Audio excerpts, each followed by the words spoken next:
All right, ladies and gentlemen, it's your boy Red Crimson 101. So we're live right now, and the stream is titled "Who is Red Crimson 101 and How Did I Get into Gaming?"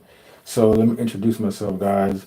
Red Crimson 101. I'm actually born and raised in Jamaica, and I currently reside in Virginia. I'm not gonna give away my exact location. I don't do that. I don't even like giving away my name.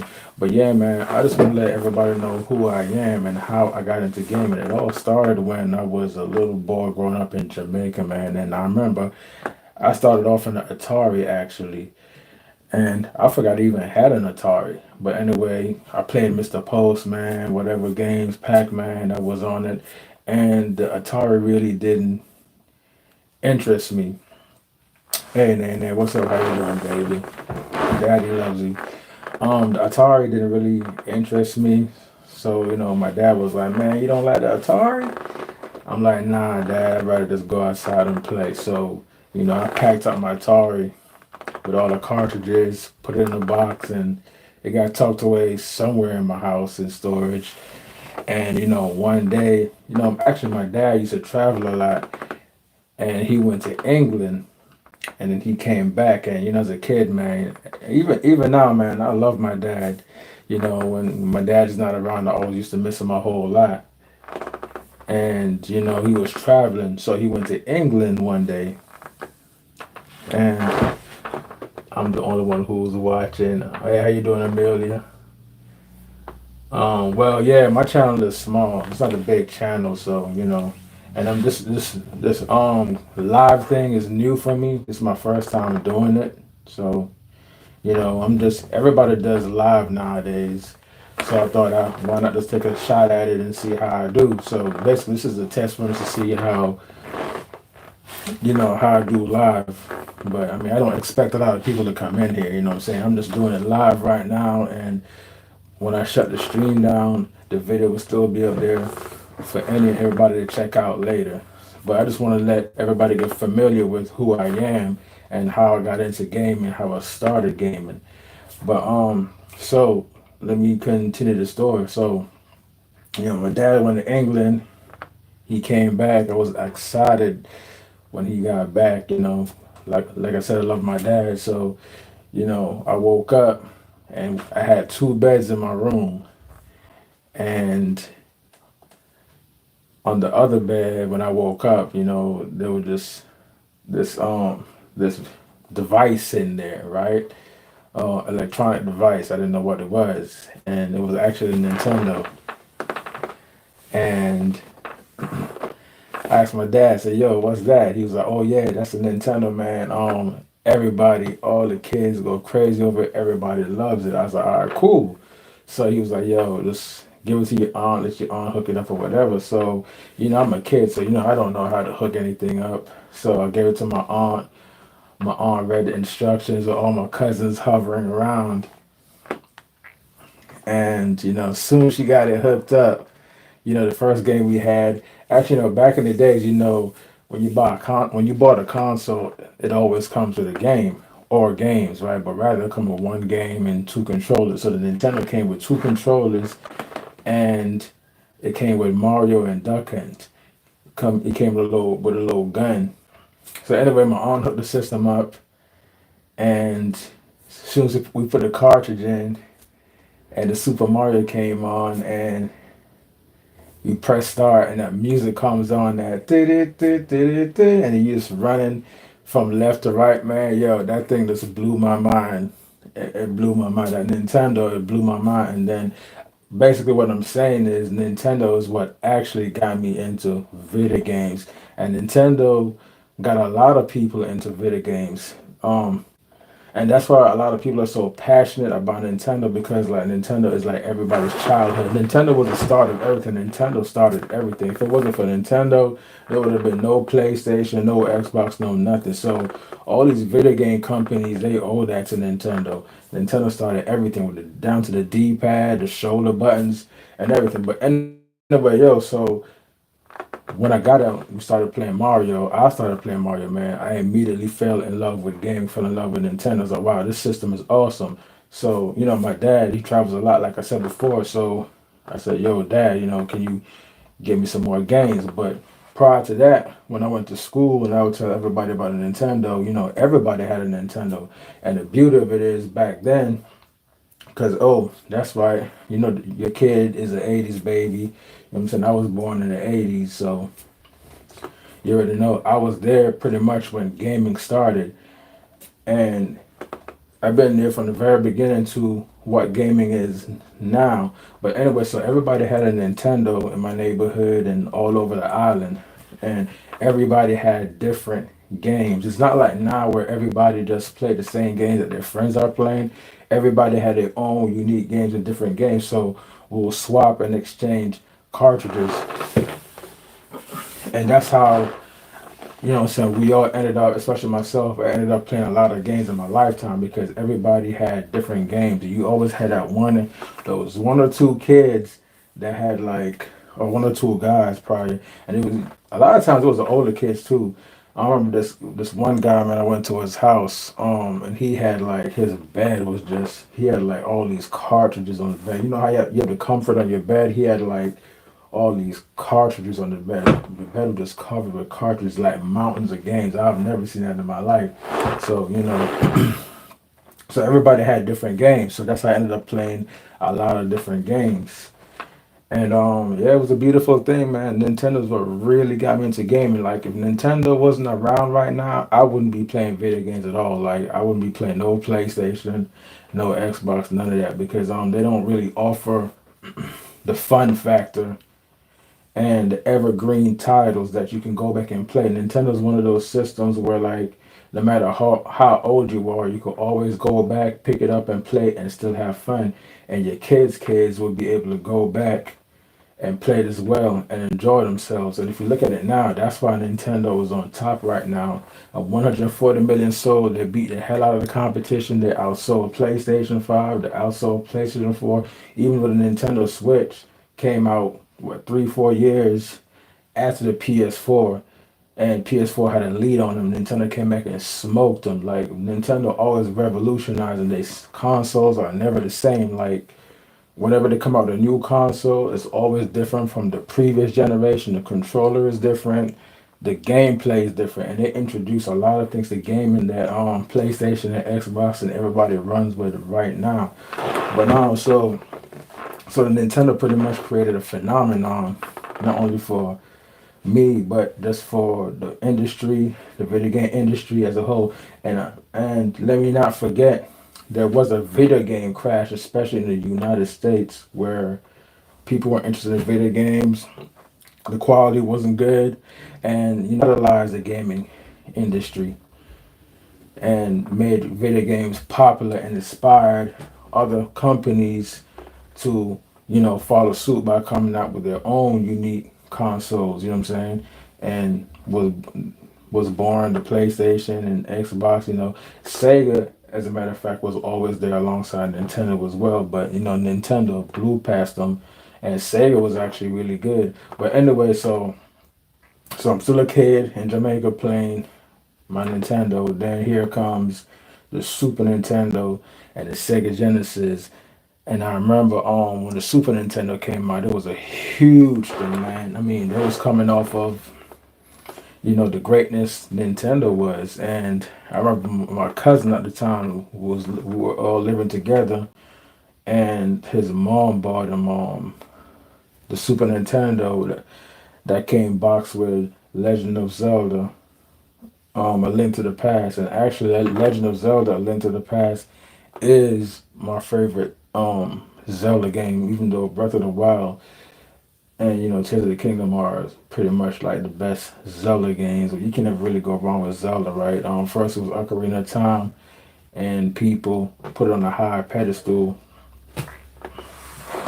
But yeah, so Legend of Zelda: A Link to the Past holds a special place in my heart, man. But just the memories of being a kid and playing the Nintendo, and your family was always there, and a lot of people can relate because that's why a lot of people are so passionate about Nintendo, and a lot of people will actually, cry happy tears. You know what I'm saying? And some people may not understand that, yo, you crying over a video game is not just they're crying over a video game. It's just the meaning, the feeling that came behind the Nintendo, man. Because you ask a lot of people, Nintendo would say, Nintendo is known for being the family system. And at first I used to take that wrong, like the family system. I don't get it. Like, what you trying to say? What do you mean by that? But when I think about it, it makes a lot of sense because Nintendo, they wanted the families to be involved. Like Nintendo makes games for everybody, fun games, and I have fond memories every time I think about. I have fond memories of my family really when I think about a Nintendo because I remember being a kid and my family was always there looking over my shoulder, or we're all in the same room, sitting on the same couch, passing the controller around, everybody taking a turn, eating food, laughing. You can see the expression on, your family member's face or your friend's face if you were playing with your friends at the time. It was a beautiful feeling, and we don't have that anymore because most of the time, a lot of gamers nowadays, kids or whatever, they play online, with their headsets and they talk to their friends online and they talk to strangers as well online. You don't know who you're talking to. You could be talking to a rapist, killer, whatever. So, but with Nintendo, man, they want you to be in the same room with your friends and family, seeing each other's facial expressions and enjoying yourself. Nintendo was about togetherness, man, having fun together, and that's why it was dubbed the family system, the entertainment system, rather. And I'm glad they stuck to their guns, and they still pretty much are the same. They still promote playing with your friends and family. If you see the commercials, the picnics or in the house, they playing together with a Switch and all that and whatnot. So yeah, man. So I mean, Nintendo was the 80s and 90s. The 90s was a beautiful era, man, for gaming, man. I think that's when gaming, was in its infancy. When actually, that's when gaming was at its best, rather in the 90s, because developers was just churning out games left and right, seeing what works, what don't work, the storylines, the gameplay, uniqueness of the games, and stuff like that. They had some amazing titles on the NES. And if you look at a lot of the YouTubers right now, that's why a lot of the YouTubers are headhunting. They're headhunting for those old NES and Super Nintendo N64 games until this very day. And Nintendo games are worth the most out of any platform that's out there because Nintendo was all greatness, man. They started everything, but I just remember the fond memories, man. Just playing all types of cool games, awesome games on the NES with friends and family. We go to a party, and the Nintendo was always there. Like, everywhere I went, the Nintendo was there. You go to the barber shop, the Nintendo was there. Like, and it was like a big deal back in the days, man. And back in the days, we still had the arcades. The arcades was still there, but the home consoles were on the rise, especially when they came out with the Super Nintendo and Genesis. Now, my neighbor had a Genesis, and I had a Super Nintendo, and a few of my friends they had both. So I got the best of both worlds, and I was pretty fortunate. And I just want to let you guys know too, like Jamaica is actually a gaming country. Like there's a lot of gamers in Jamaica than here, if that makes any sense. Like everybody played video games back then. And I'm also from the era where, people were closed minded back then and they saw video games as a time waster and it's for nerds and whatnot, and but video games have advanced with every generation, and some people that stopped playing video games when they were young and going into their teens and becoming adults, some may have stopped playing. So there's a big hiatus, a big gap that you missed out on a whole generation. And you look back and see somebody playing the games, and man, you still play video games, man. Video games is for kids, not knowing that video games have advanced um beyond kids right now. And hey, not because it's for kids doesn't mean you can't enjoy yourself. We're all children at heart. But I just want to let you guys know, man, where how I became you know a gamer, man, and I'm passionate, about video games, man, like really than the average person. And I see like a lot of YouTubers nowadays, they're just capitalizing off of, the whole game craze. Because right now, video games is huge right now. Would have never thought video games would have been this big. Because right now, actually, video games is way bigger than sports, man. Way bigger than sports. It's like the number one entertainment, rivaling movies and such. I mean, and you can Google that information. But everybody has a gaming console. One out of 10 people might, well, 1 out of 10 household. A matter of fact, let me correction. 9 out of 10 people have a video game console in their house, and it's either you're gaming on a Nintendo platform, a PlayStation, or Xbox, or a PC, mobile, cell phones, and these PC handhelds and tablets. Video game is it's really big nowadays. Also, it's watered down now. I think it's watered down now, and also too. Let me take it back just a notch. So Super Nintendo, Sega Genesis were introduced. So we had bigger and better graphics. The music was even a lot better. We had developers had more memory to play with. 16-bit cartridges, 32-bit cartridges, and whatnot.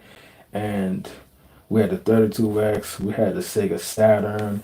And then comes the PlayStation 1, man, which was huge hit, man. And, they capitalized on Nintendo's mistake with the N64 by sticking with cartridges. And the N64 was a great console as well, man. I love that N64.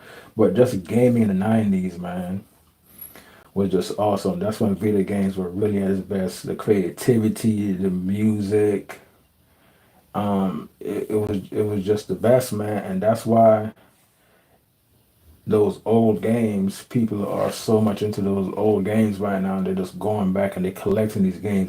They trading their new consoles for those old consoles, which were fun. And I just think for sure, like the games back then was more creative. It was more fun. There were no load times. You just get into the games and you just play the games, man. And it was just fun times, man. And then you have the strategy guides for most of those games to go along with the game. If you're having difficulty playing the game, you got stuck on the level, or you wanted to know all the game's secrets. I mean, those magazines, man, tips and tricks, Game Pro, EGM, Die Hard Game Fan. That was one of my favorites right there, man. And now it's just that everything is just so watered down now. I think video game just lost its flair, man. It's not as great as it used to be. It's either I done seen it all, or I'm getting a lot older now, so my passion for it is slowly dying down. And it's just, I guess it's a mix of everything. Everything has its time, man. But I just want to let you guys know, man, how I really got into gaming. Nintendo's what really got me into gaming, and Nintendo got a lot of people as well into gaming, man. The gaming industry as a whole, owes Nintendo a lot, despite the many mistakes they have made. I feel as if Nintendo should be a lot bigger than they are right now, but actually, they're actually doing pretty good right now. They got a theme park. They got several theme parks opening up. A few of them already opened up. I think one in Japan. I'm not sure if one's open now in the States, but it's a work in progress. Any day now. But yeah, so and I want to speak on those YouTubers, man.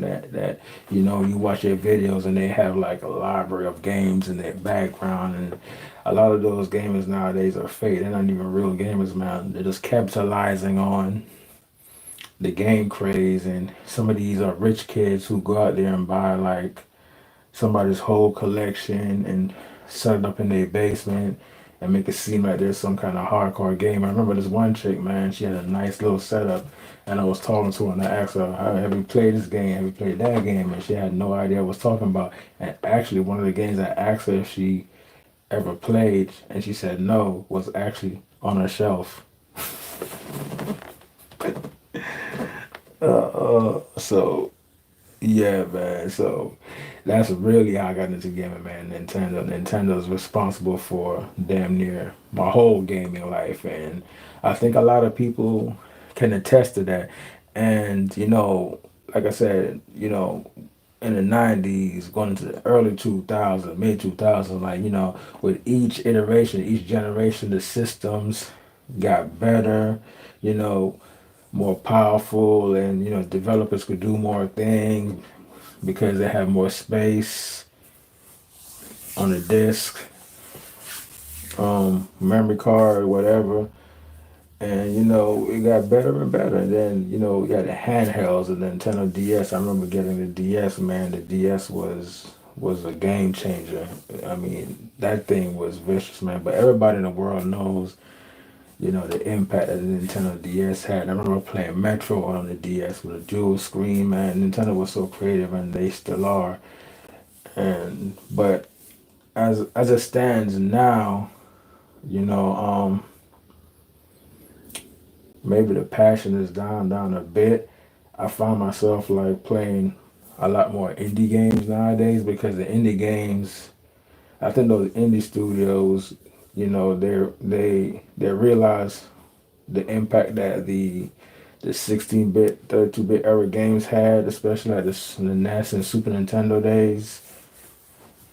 Chrono Trigger, you got games in similarity like Sea of Stars. Sea of Stars is similar to Chrono Trigger. I mean, whoever made Sea of Stars were obviously a big fan of Chrono Trigger, but there's a lot of games nowadays, a lot of indie games that resembles and has a similar feeling to those old 8-bit, 16-bit, and 32-bit games because those are when I think video games was at its peak with that Super Nintendo and the PS1 and whatnot. Then fast forward to the Xbox One, man. Like if you look at the Xbox, they fell off, man.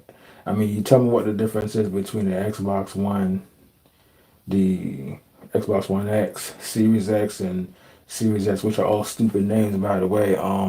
There is no difference between none of them. They're all the same. They look the same controller, same online, same dashboard, same UI, same everything.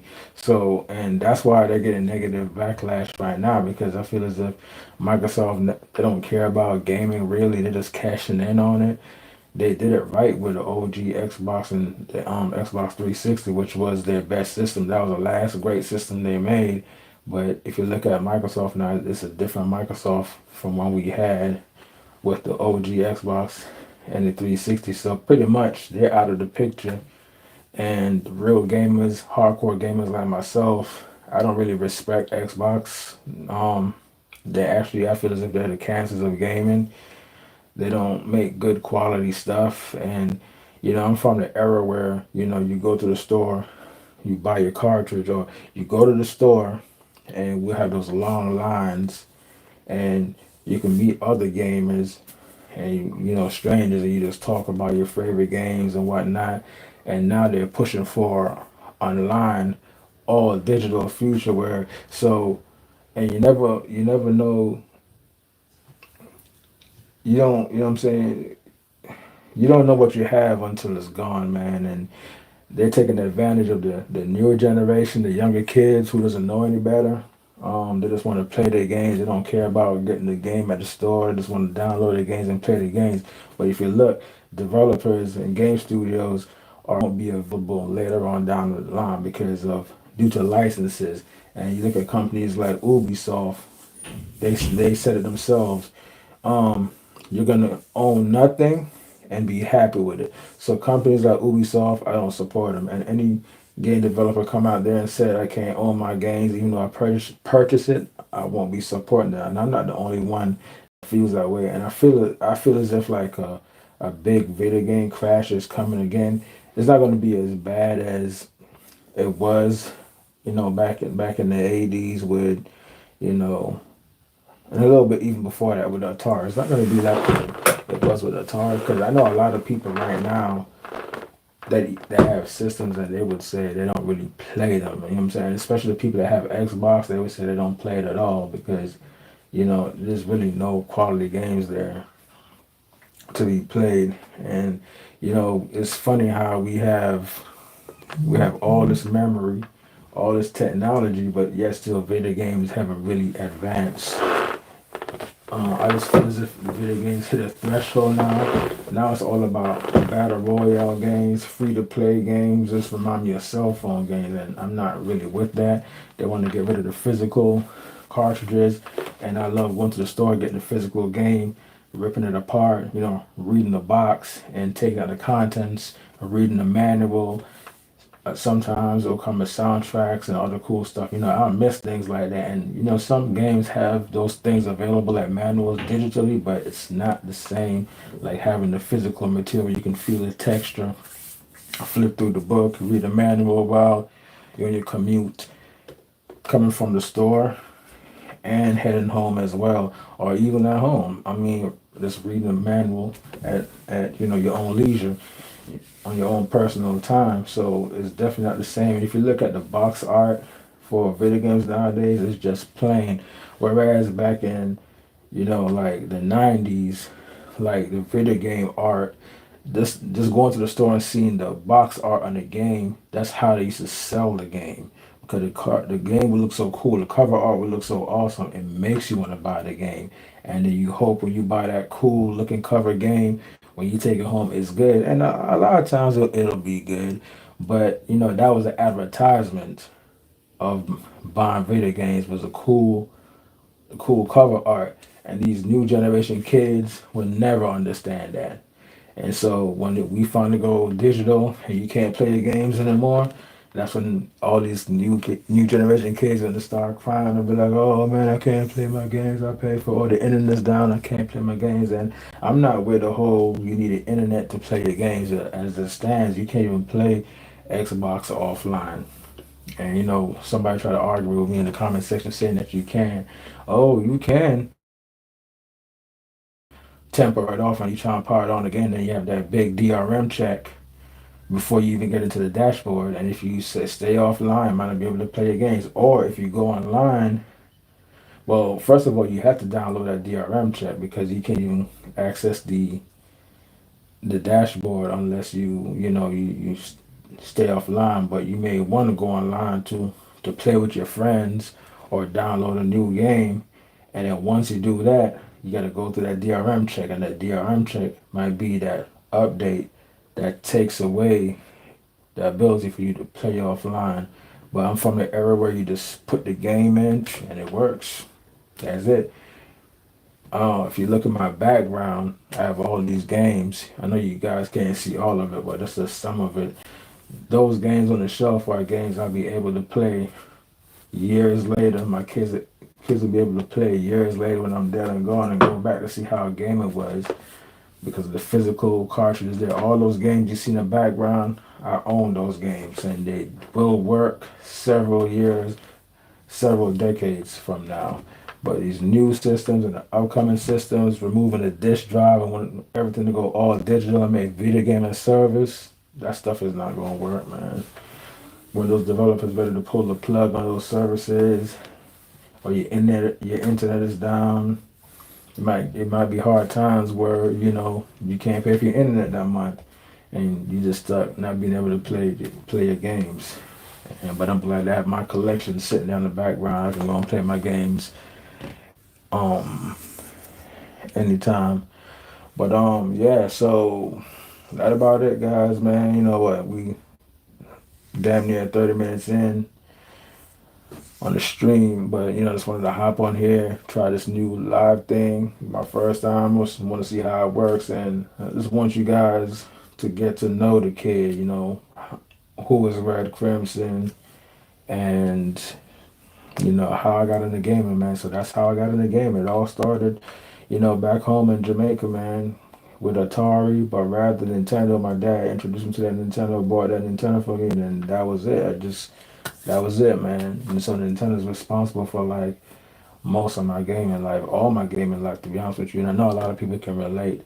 So yeah, and I'm a lot passionate about and hardcore about my games than the average Joe, the average casual person that do play video games, man. And video games has just become so big. You got these YouTube channels, these YouTubers, man, with all this library of games sitting behind them, and they're just talking about video games, man. Never thought I'll see that day because I'm from the era where people think you are a nerd or a loser or whatever the case may be if you play video games. And look at it now.